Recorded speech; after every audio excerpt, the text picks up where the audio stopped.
प्रिय विद्यार्थियों, अब तक हमने अज्ञे द्वारा रचित असाध्य वीणा के बारे में, प्रियवंत की अंतरात्मा की साधना के बारे में पढ़ा कि किस तरह से प्रियवंत मंत्रोच्चारित करके उस वीणा को पूर्ण रूप से साधना चाहते हैं और उसे में एकीकार हो जाते हैं। जब तक समर्पण भाव नहीं होगा तब तक वीणा का स्वर सुनाई नहीं देगा।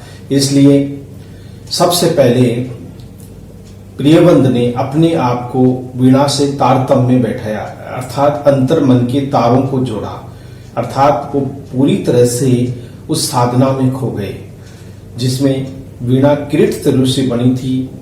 कवि ने यहाँ बताया है कि किरीट तरु और साथ ही साथ उससे बनी हुई वीणा के प्रति, दोनों के प्रति प्रियवंत नतमस्तक था, क्योंकि दोनों में ही समर्पण भाव दिखाना आवश्यक था। इसलिए हमने देखा था कि किस तरह से एक वीणा जो दिव्य अनुभूतियों से मंत्रोच्चारित भावों से उच्चारित उस वीणा को वज्र कीर्ति ने तैयार किया था, किंतु जितने भी कलावंत आए सब में अहंकार का भाव भरा हुआ था और इसी अहंकार ने वीणा को असाध्य बनाए रखा। किंतु प्रियवंत एक अच्छा साधक था, किंतु अपने आप को साधक नहीं मानता था।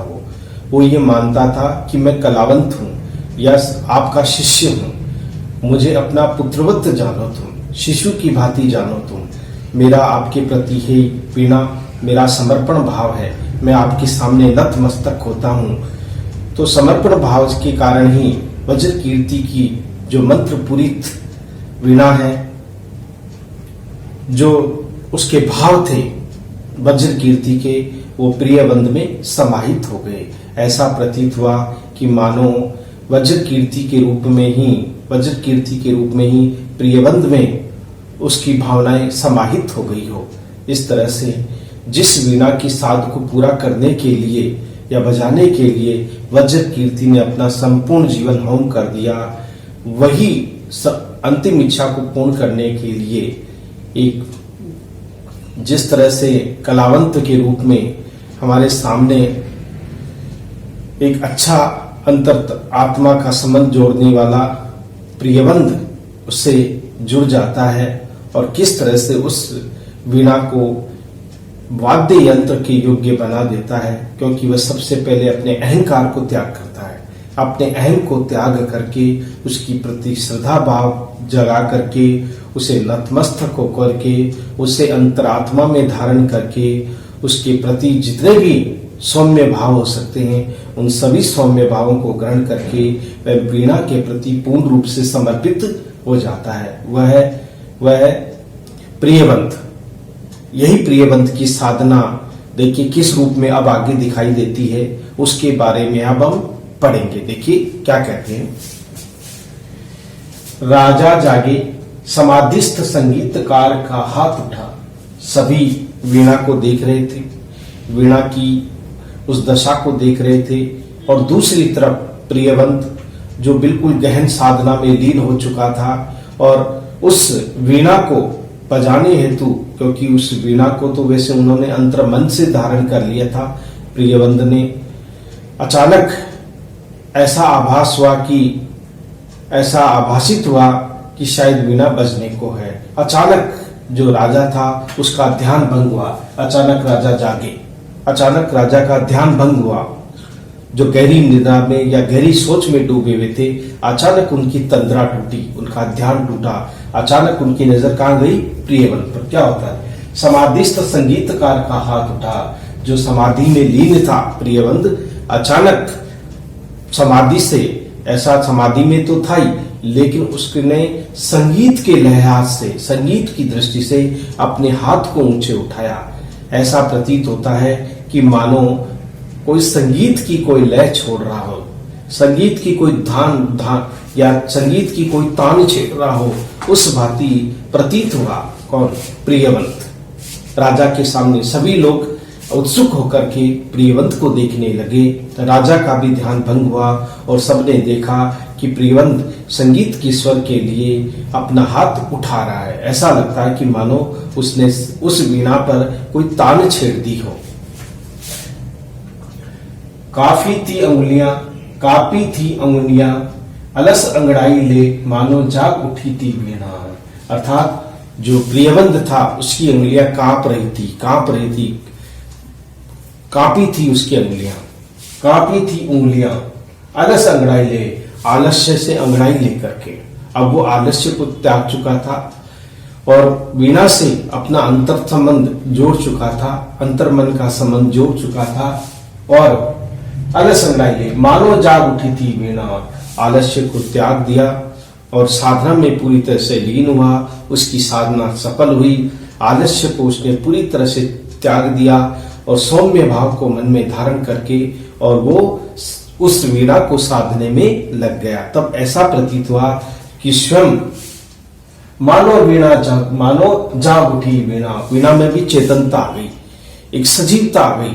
ऐसा लग रहा था कि मानो वीणा अभी मधुर स्वर में बोल उठेगी, झंकरा उठेगी। अचानक ही एक अजीब सी ध्वनि, एक अजीब सी आवाज उस वीणा में प्रकट होने लगी। देखिए, किलक उठे थे स्वर शिशु, नीरद पद रखता जालिक माया। किलक उठे थे शिशु स्वर, जो वीणा के जो स्वर थे वो बच्चे की भांति किलक उठे, किलकारी भर उठे। जैसे वीणा से तान छेड़ी या उससे स्वर निकले, वो निकलने वाले स्वर ऐसे लग रहे थे मानो कोई नवजात शिशु किलक किलक करके हंस रहा हो या अपनी खुशी प्रकट कर रहा हो, किलक रहा हो, किलकारियां भर रहा हो। उस तरह की ध्वनि उस वीणा में से निकल रही थी। नवजात शिशु या छोटे बालक की किलकारियों की भांति उस वीणा में मधुर ध्वनि प्रसारित हो रही थी, निकल रही थी। नीरो पद रखता जालिक माया, नीरो पद रखता जालिक माया। या ऐसा लग रहा था कि उस शांत वातावरण में कोई जादू सा प्रभाव हो गया, किसी ने माया कर दिया, माया का सा जादू वहां फैला दिया हो। उस नीरव स्थान पे, उस शांत वातावरण में जहां प्रियवंत साधना लगाकर बैठा हुआ था, अचानक वीणा में एक शिशु के समान किलकारी सी उठी, किलकारी सी गूंजी। अचानक लोगों को ध्यान गया, लेकिन ऐसा लगा कि जैसे उस जगह को किसी ने माया जाल से ढक दिया हो या माया जाल का प्रभाव उस जगह पर तेजी से हो रहा था। ऐसा लग रहा था कि माया जाल का यह प्रभाव बहुत तेजी से हो रहा था, प्रकट हो रहा था। अब देखिए, जालिक मायावी जितने भी जो जादुई प्रभाव है, जो अत्यधिक जादू है या जादुई जो भाग है या भाव है, वो वहां पर प्रकट हो रहा था। सदे करों से धीरे धीरे डाल रहा था जाल हेम तारों का। सदे करों से, अपने सदैव हाथों से, अपने निपुण हाथों से जो प्रियबंध था वो उस धुन को, उस वीणा को बजाने के लिए उत्सुक हो रहा था। जिस तरह से धीरे सदे करो से, करो का मतलब होता हाथ, सीधे करो से यानी सदे करो से, सदे का मतलब होता निपुण, दक्ष या निपुण हाथों से धीरे धीरे डाल रहा था हूं जाल हेम तारों का, हेम तारों का। अर्थात जो जिस तरह से स्वर को छेड़ने के लिए जो उस वीणा पर जो तारों का जाल फैला हुआ था, उस तारों को छेड़ने के लिए, उन तारों को झंकृत करने के लिए जो प्रियबंध है उनका मन उत्सुक हो गया था तारों को छेड़ने के लिए। तो धीरे धीरे वो अपने सदैव हाथों से, बड़े ही हस्तपूर्ण हाथों से, अपने निपुण हाथों से वह उस वाद्य यंत्र को बजाने के लिए, उन तारों को छेड़ने के लिए अपने हाथ धीरे धीरे आगे बढ़ा रहा था। कौन? प्रियवंत। ये सभी प्रयासों कर रहा था।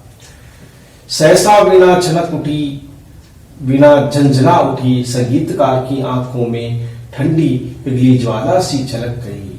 सहसा, अचानक, सहसा का मतलब था अचानक, क्योंकि वीणा को बजाने के लिए उसने हाथ तो बढ़ाया लेकिन स्पर्श नहीं कर पाया उन तारों को। मन ही मन सोच रहा है, विचार कर रहा है, वीणा सामने है, लेकिन वो विचार कर रहा है कि उसने अपने हाथ उस वीणा को बजाने के लिए आगे बढ़ा दिए हैं, उन तारों को छेड़ने के लिए, उन तारों को जागृत करने के लिए अपने हाथ आगे बढ़ा दिए प्रियवंत ने। तभी अचानक एक घटना क्या होती है, देखिए। अचानक ही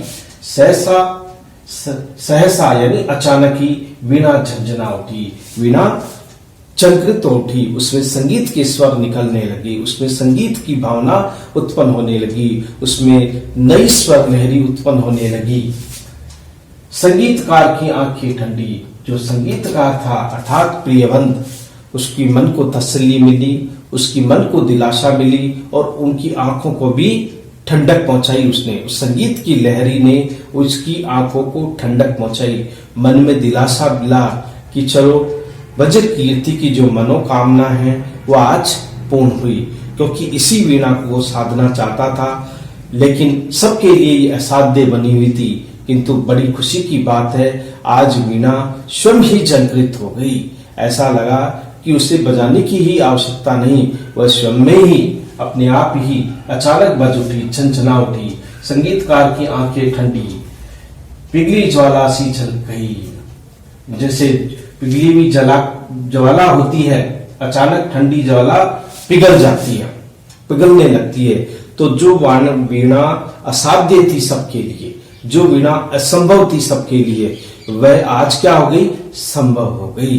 जो वीणा बिल्कुल जड़ हो गई थी, जो चैतन्य रूप में नहीं थी, वह आज चैतन्य रूप में आ गई थी। इसका मतलब यह है, संगीतकार की आंखें ठंडी, पिघली ज्वाला सी झलक गई। जिस तरह से ठंडी विरोधाभास है, ठंडी और पिघली ज्वाला, यहाँ विरोधाभास अलंकार का प्रयोग किया गया है, क्योंकि एक तरफ ठंडी और दूसरी तरफ ज्वाला, यानी ठंडा और गर्म का संगम है। तो यहाँ पर क्या है कि उसके मन को ठंडक पहुंची, आंखों को ठंडक पहुंची, और मन में जो एक ठीस थी, एक पीड़ा थी, एक जलन थी, वह भी शांत हो गई। किसके मन में, प्रियवंत के मन में, क्योंकि वीणा अभी तक असाध्य रही थी, लेकिन आज वह पूर्ण रूप से साध्य दी गई। रोमांच एक बिजली सा सबके तन में दौड़ गया, अवतरित हुआ संगीत स्वयंभू जिसमें सोता अखंड ब्रह्म का मौन।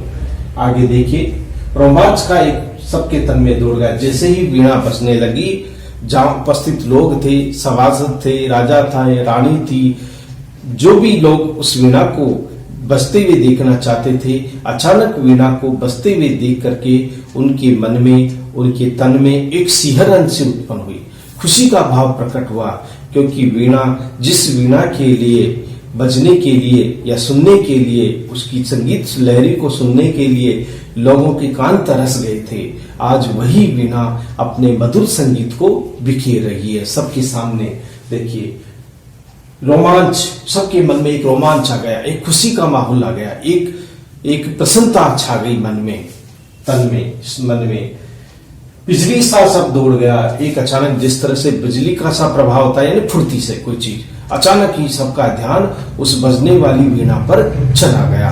जैसे कोई बिजली का सा प्रभाव उन, यानी कि बिजली का प्रभाव का मतलब होता है कार्य को अतिशीघ्र होना, अर्थात बिजली का सा जो रोमांच है वो उनके शरीर में दौड़ गया, अर्थात उनकी खुशी का कोई ठिकाना न रहा। बहुत खुश हुए वो, जो लोग जिस वीणा को, उस वज्र कीर्ति की वीणा को असाध्य मान रहे थे, किंतु प्रियवंत की अथक प्रयास से और उसके अंतर्मन से उसने वीणा की साधना की, और यहाँ तक कि वज्र कीर्ति की मनोकामनाओं को पूर्ण करने के लिए, निश्चल भावनाओं को पूर्ण करने के लिए उसने वज्र कीर्ति के प्रति भी अपना आभार व्यक्त किया, उस वीणा के प्रति आभार व्यक्त किया, उस किरीट रूप के प्रति आभार व्यक्त किया। तब जाकर के उस वीणा ने झनकना या बजना आरंभ किया।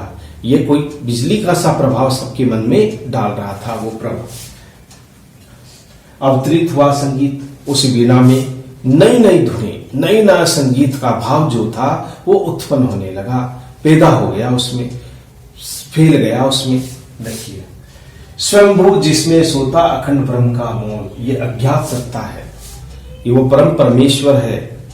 ऐसा लगता है कि वो वीणा स्वयं ही झंकृत हो गई। लिखा है संगीत, अवतरित हुआ संगीत, उस वीणा में एक नया संगीत उत्पन्न हुआ, एक नई संगीत की लहर की तान छिड़ी, एक नया संगीत का भाव उत्पन्न हुआ।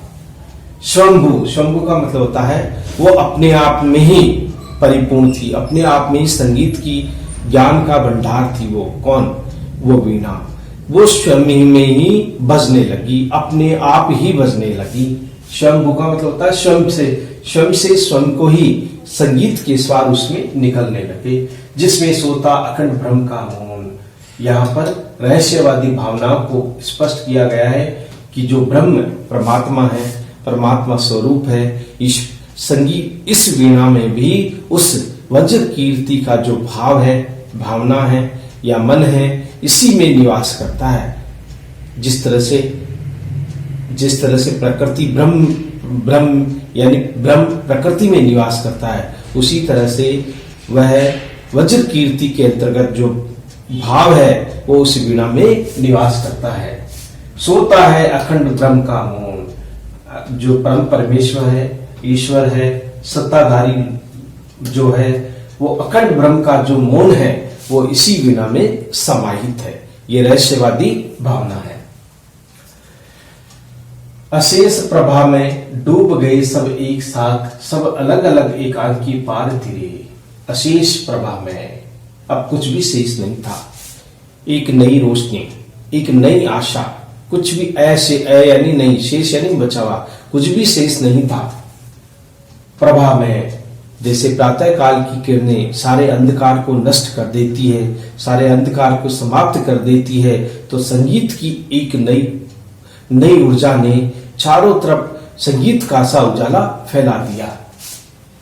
डूब गए सब एक साथ, जो भी लोग थे, सुनने वाले थे, संगीत इस वीणा की धुन में, वीणा की उस लय में पूरी तरह से डूब गए, खो गए उस वीणा की धुन में, पूरी तरह से लिप्त हो गए उसमें। सब एक साथ, सब अलग अलग एकाकी पार तिरे, सब अलग अलग एकाकी पार तिरे।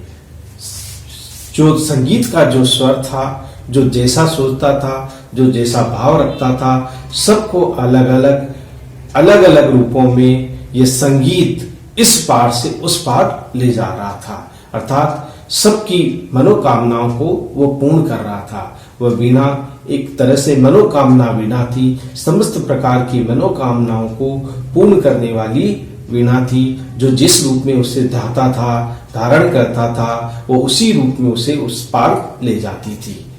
तो ये वीणा का प्रभाव था। वो वीणा थी बड़ी दिव्य वीणा, वज्र कीर्ति द्वारा मंत्र पूरित वो वीणा थी। जो जिस रूप में उसे ध्याता था, धारण करता था, उसी रूप में वो वीणा झकृत करती हुई या उसके मधुर संगीत उन्हें सुनाई देते थे।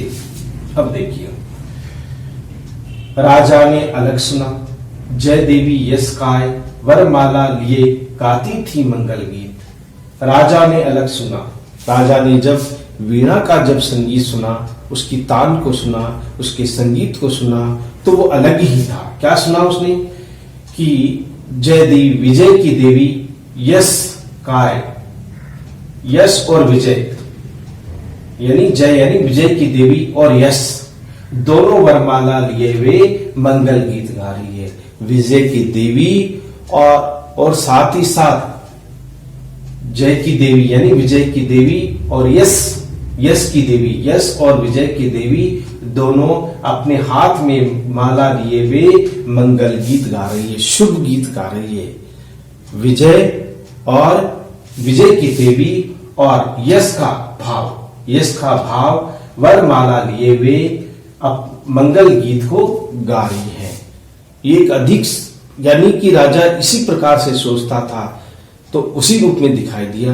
राजा को लगा कि विजय के साथ साथ यश का जो गुणगान है वो बहुत सारी स्त्रियां मंगलमय गान के रूप में कर रही है, ऐसी ध्वनि उसे सुनाई दी। देखिए, मंगल गीत, सभी मंगल गीत गाती हुई सुनाई दे रही थी। किसकी धुन में? उस वीणा की धुन में।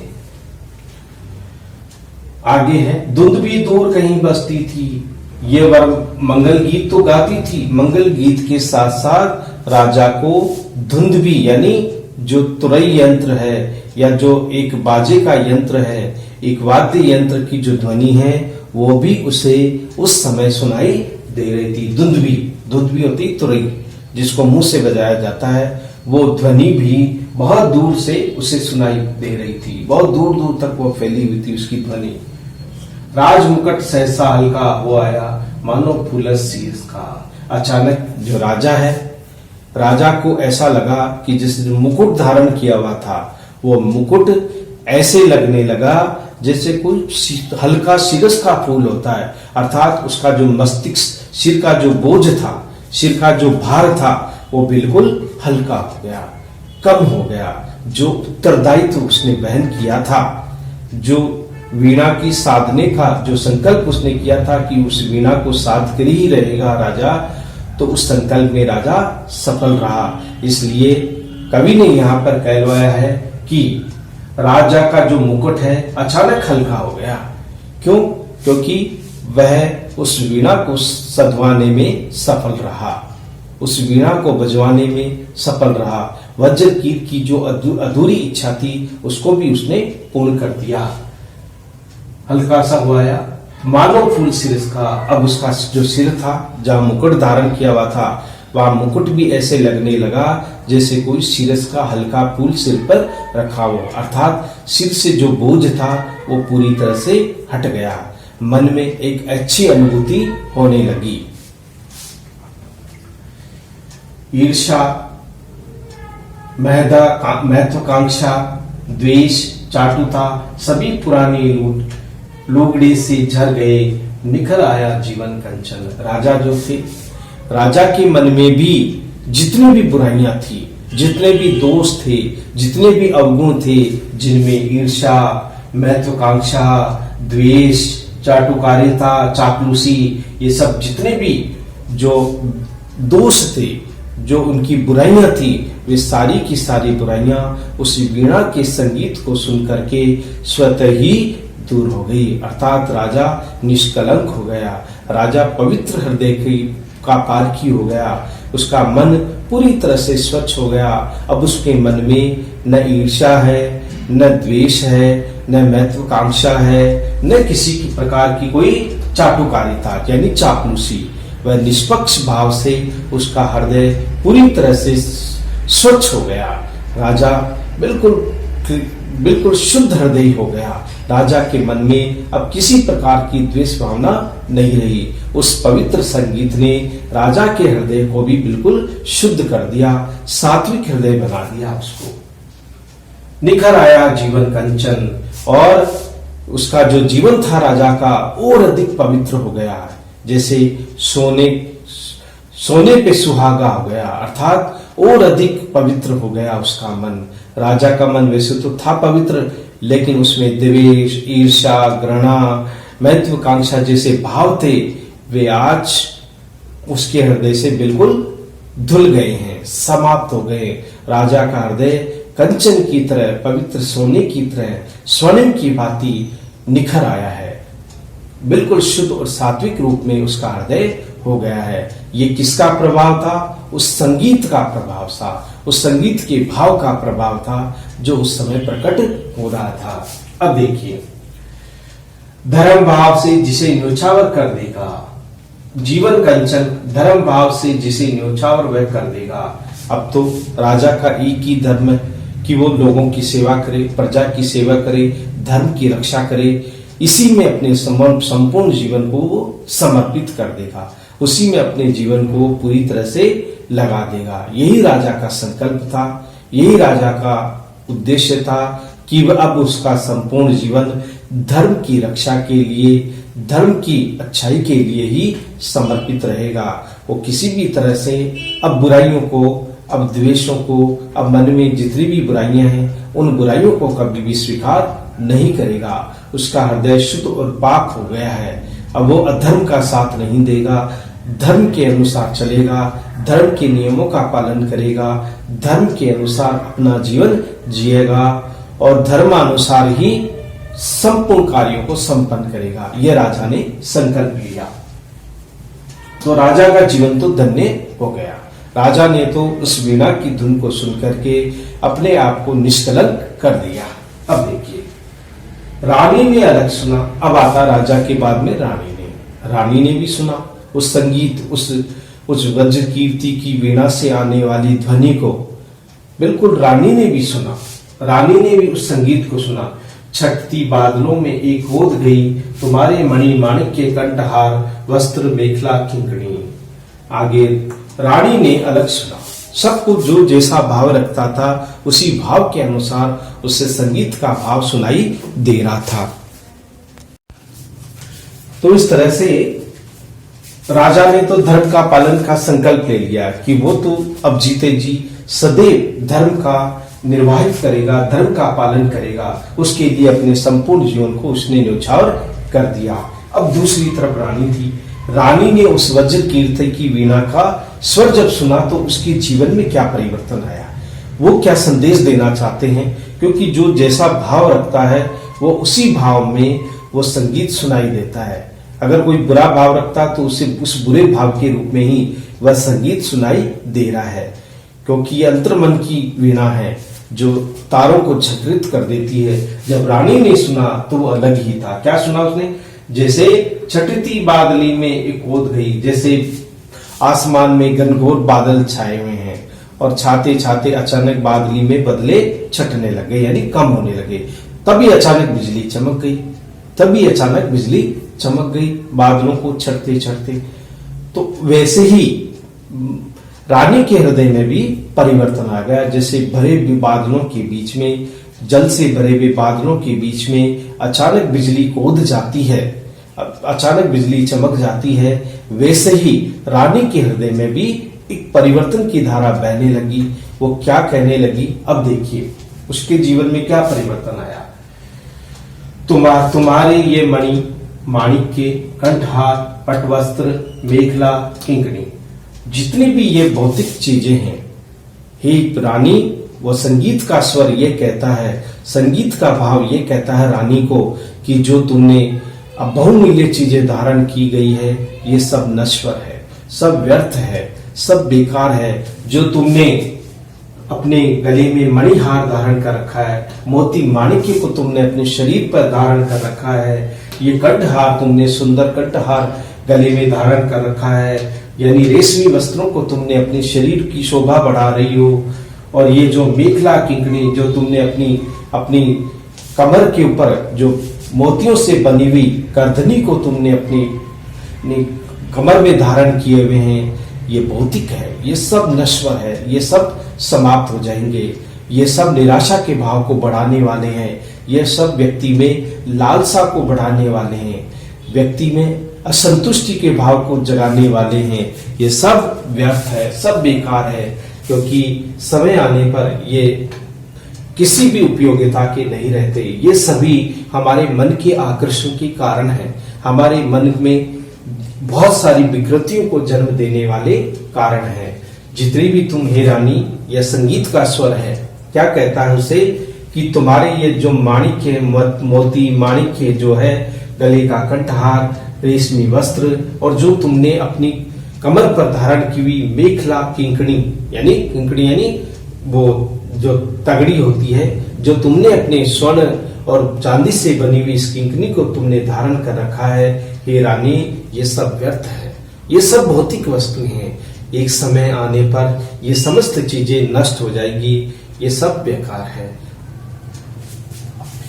सब अंधकार के कण हैं। ये जितने भी मोती माणिक मेखला, ये जितनी भी चीजें हैं, ये सब अंधकार के कण हैं, अर्थात मन में निराशा के भाव जगाने वाली चीजें हैं।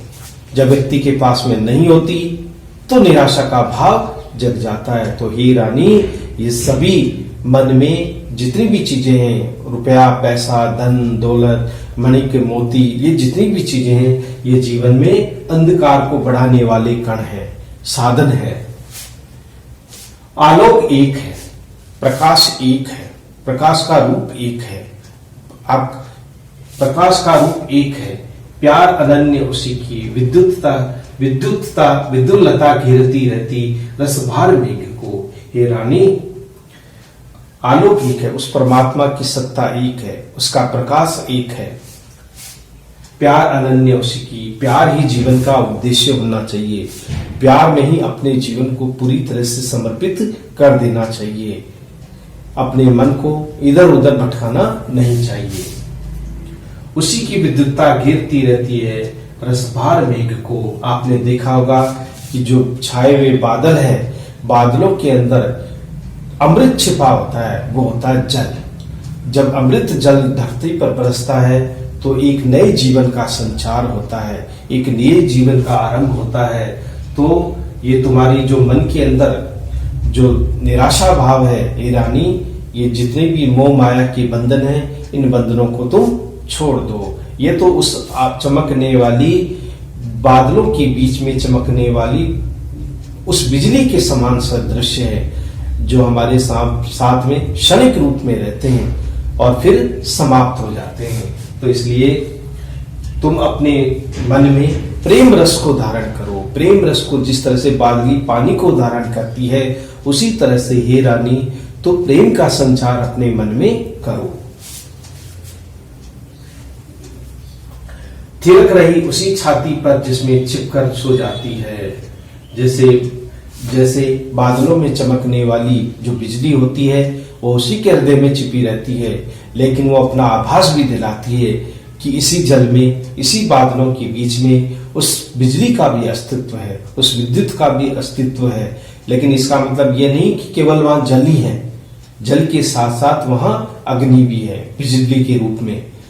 वह अस्तित्व को प्रकट करती है समय आने पर। इसलिए हे रानी तुम अपने हृदय में प्रेम का संचार करो, प्रेम को जगाओ तुम अपने हृदय में।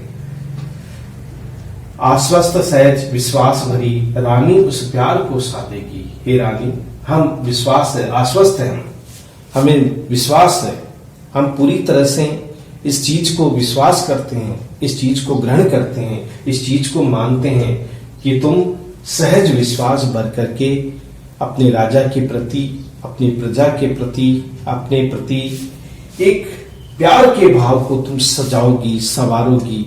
प्यार ही हमें जीवन में नयापन देगा, प्यार ही हमें जीवन से मुक्ति देगा। जितना भी आकर्षण है, ये भौतिक चीजें हैं, ये सब व्यर्थ है। हे रानी प्यार ही इस संसार को सुधारता है, प्यार ही संसार को महान बनाता है। हे रानी तुम अपने, मुझे विश्वास है कि तुम क्या करोगी, प्यार में साधोगी, प्यार को साधोगी, उसे संवारोगी, प्यार को नया रूप दोगी। प्यार की जो संज्ञा है उसको तुम पूरी तरह से बदल दोगी। यानी त्याग, सेवा, समर्पण, ये सब प्यार के ही रूप है। हमें विश्वास है कि ये वीणा की ध्वनि है जो कहती है रानी को कि हमें विश्वास है कि हे रानी तुम अपने प्रेम को सदैव संवारोगी, उसे सुधारोगी, उसमें शुद्धत्व को ग्रहण करोगी, उसमें नए रूप का संचार करोगी, उसमें भावनाओं का संचार करोगी। इसी के साथ यहाँ पर रानी की मनोभावना को प्रकट किया गया है। तो जो जैसा जिस भाव में उस वीणा की धुन को सुनता है, वह वीणा उसी रूप में उसे सुनाई देती है, उसी रूप में उसकी धुन सुनाई देती है। तो इसलिए ये, क्योंकि ये एक दिव्य वीणा है, एक मंत्रपूत वीणा है, वज्र कीर्ति ने अपना संपूर्ण जीवन समर्पित करके इस वीणा के प्रति समर्पित कर दिया था। भला ये वीणा एक साधारण वीणा कैसे हो सकती है? इस वीणा के लिए तो यहाँ तक कि प्रियवंद ने भी अपना संपूर्ण समर्पण भाव प्रकट किया है। तभी आज वीणा अपने विभिन्न संगीत के प्रभाव को, अपनी धुन को सभी लोगों के हृदय में भिन्न भिन्न भावों के रूप में प्रकट कर रही है। तो यहाँ तक हमने पढ़ा, ये सभी जो भावनाएं हैं, हम कह सकते हैं इसमें जो विशेष है वो किस रूप में आ सकता है। विशेष में हम लिख सकते हैं, देखिए विशेष में हम अगर लिखना चाहें तो हम इसमें लिख सकते हैं वज्र कीर्ति की वीणा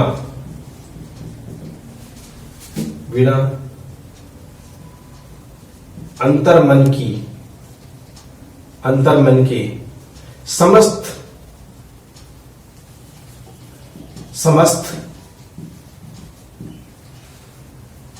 निराशा भाव को निराशा भाव को समाप्त कर जीवन का नया भाव भर देती है, नया भाव भर देती है, भाव भर देती है। ये वीणा की विशेषता है। रुद्रकीर्ति ने उसे अपना संपूर्ण जीवन देकर के, अपनी त्याग और तपस्या देकर के उसे सजाया था, संवारा था। दूसरी हम अगर इसकी विशेषता लिख सकते हैं कि इसमें जो है एक वीणा की जो धुन है, उस धुन के मायावी प्रभाव को भी इसमें दर्शाया गया है, क्योंकि वो जो धुन थी वो जैसा व्यक्ति सोचता था वो उसी रूप में उसे सुनाई देती थी। तो उसके ऊपर क्या था? मायावी प्रभाव। साथ ही साथ इसमें उस परम सत्ता ईश्वर के बारे में भी, अखंड ब्रह्म के बारे में भी, रहस्यवादी सत्ता की भी अनुभूति कराई गई है। ये भी हम विशेष के रूप में लिख सकते हैं। इसमें मानवीकरण, अनुप्रास, रूपक और उपमा अलंकारों का प्रयोग भी हम देख सकते हैं। अनुप्रास मूल रूप से अनुप्रास, रूपक, उत्प्रेक्षा, यमक आदि अलंकारों का भी समावेश किया गया है। तो इस तरह से दूसरी बात इसमें यह भी है कि भाई जितनी भी भौतिक वस्तुएं हैं, उन भौतिक वस्तुओं के प्रति भी नकारात्मक भावों को प्रकट किया गया है। जितनी भी सांसारिक भौतिक वस्तुएं हैं, उनसे हट करके यहाँ कवि ने वीणा के संगीत ने सबके मन को उस परम सत्ता में लगाने का आग्रह किया है। जैसे हीरे, मोती, झनकी, जितनी भी चमक दमक की चीजें हैं, वे सब नश्वर है, वे सब व्यर्थ है। हमारे मन में वो निराशा का भाव जगाते हैं। इसको भी हम पॉइंट के रूप में लिख सकते हैं। इसके अलावा भाषा सरल, सुबोध, आकर्षक, ये हमें लिखना है। तत्सम शब्दों का प्रयोग इस काव्य में विशेष रूप से किया है कवि ने, और साथ ही साथ उस परम सत्ता में, ईश्वरीय सत्ता के बारे में भी यहाँ बताया गया है। जीवन में किस तरह से हम अपनी अंतरात्मा को शुद्ध बना सकते हैं और भौतिक वस्तुओं के प्रति हमारे उस लालच को हम त्याग सकते हैं, ये सभी मनोभावों की अभिव्यक्ति इन पद्यांशों में हम देख सकते हैं। यह साध्य वीणा है जिसने सबके हृदय की तारों को छंकृत कर दिया है, भावों को भर दिया है। ये ऐसी वीणा है। तो इस प्रकार से ये हमारे यहाँ तक हमने पढ़ लिया। जो हमारा इसका शेष भाग रह गया है, उस शेष भाग को हम आगामी क्लास में पढ़ेंगे। तब तक के लिए थैंक यू वेरी मच।